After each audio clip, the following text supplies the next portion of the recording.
Welcome, I'm Todd Robbins. This is September 1st, and a number of notorious things happen on this day.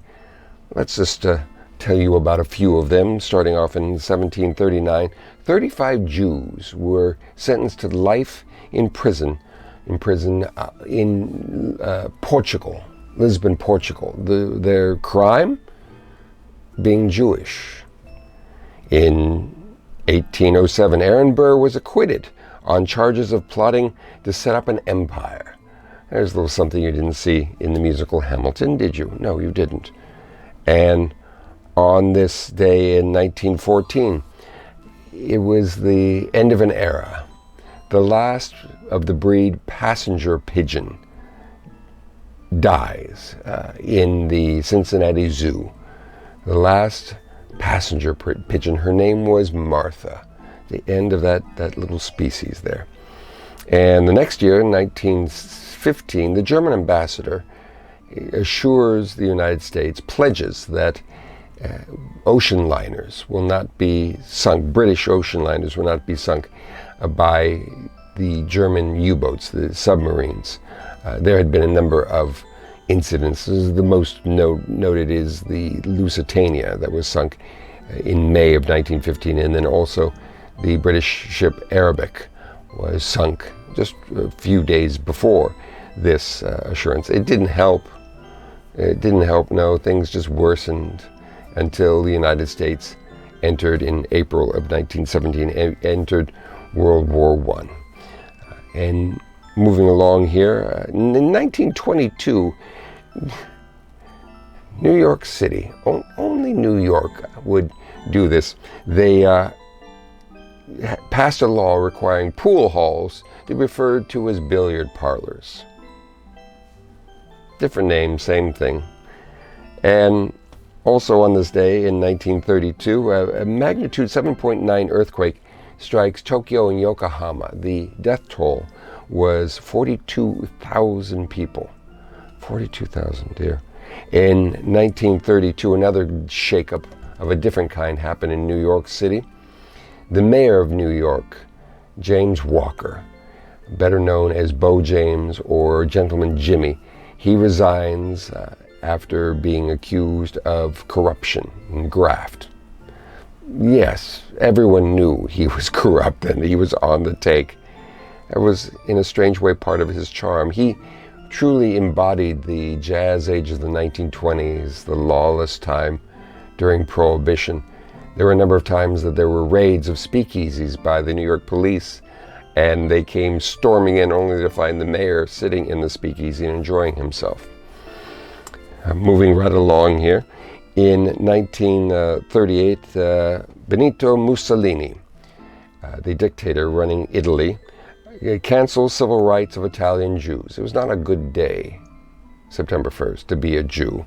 For instance, later on in 1941, all Jews in Germany were required to wear a yellow Star of David.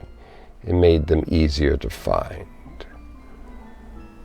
Jumping back a little bit, 1939, Adolf Hitler orders the extermination of mentally ill people, patients that were mentally ill, through the T4 euthanasia program. It was his decree that during wartime was a good time to take care of those people get rid of those people who couldn't be cured. How charming. It was a busy day for him because on that same day, his troops invaded Poland. It was Danzig, I believe, the city of Danzig, and thus started a little thing called World War II on this day in 1939. Interestingly, 6 years later on this day, the Japanese formally surrendered upon the USS Missouri. So there you go, whole circular coming around there from the start to finish on this day. And there was darkness not only in Germany in regard to what I've just mentioned, the Jews and the mentally ill, but also in the United States. There was a program on the West Coast. It probably happened elsewhere too, but I remember it prominently being something the West Coast centric, in that Japanese American citizens were rounded up and isolated in detention camps during World War II. And after lawsuits had been filed in 1942, a U.S. federal judge upholds the detention of Japanese Americans. Nothing to be proud of. Nothing to be proud of. On a lighter note, on this day in 1978 was the premiere of George Romero's, one of his sequels to the Night of the Living Dead. It was The Dawn of the Dead, premiered on this day, 1978. Yay. Something not so yay worthy is 1995, New York State reinstates the death penalty. Yay. No.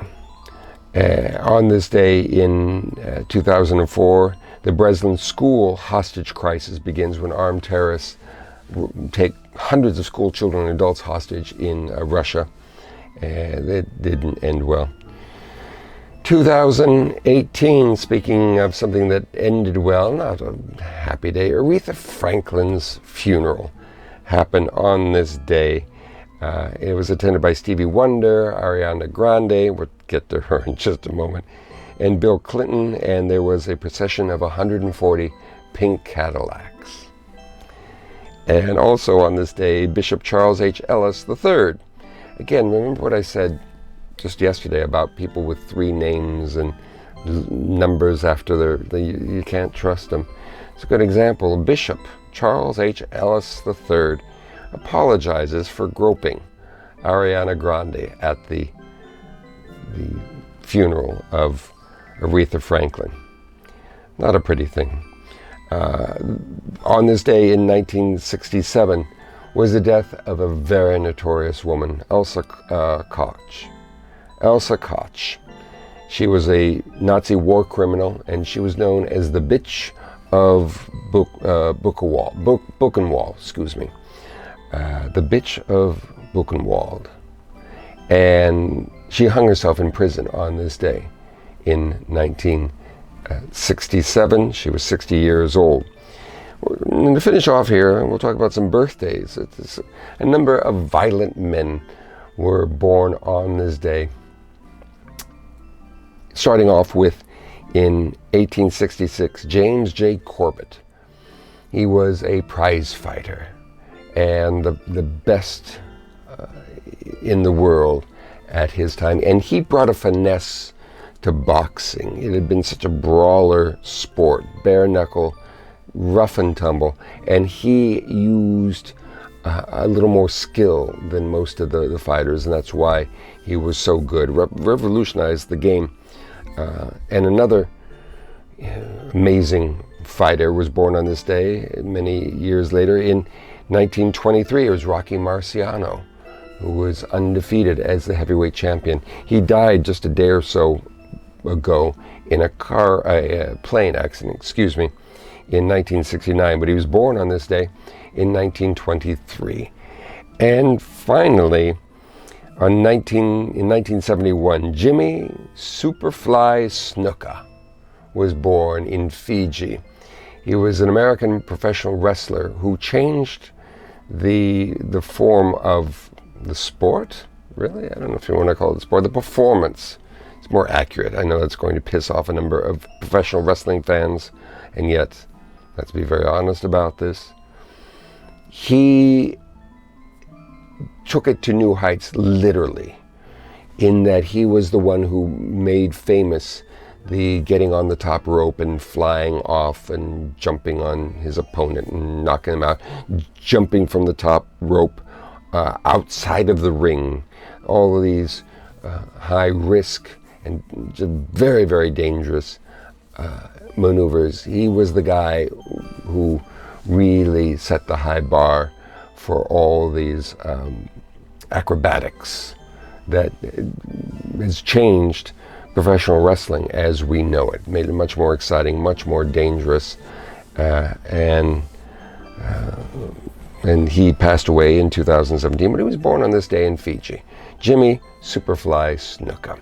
Well, there you go, and there you have it. I hope you enjoyed this video, because I do it for you, and you know who you are. And if you did enjoy it, by all means, hit the like button and subscribe to the channel. Hit the notification so you'll be warned when the next video is unleashed. That is, assuming you survive all the notorious things that will be happening to you on this day. And if you do survive, I hope to see you back here tomorrow. And if you don't survive, well, do me a favor, if you would. If you have the opportunity as you're dying, if there are people around you, say to them with your final breath, there must be bagpipes. There must be bagpipes. And then close your eyes and drift away. Always leave them guessing. That's what I recommend. I'm Todd Robbins. In regards to what will be happening on this day today, well, good luck.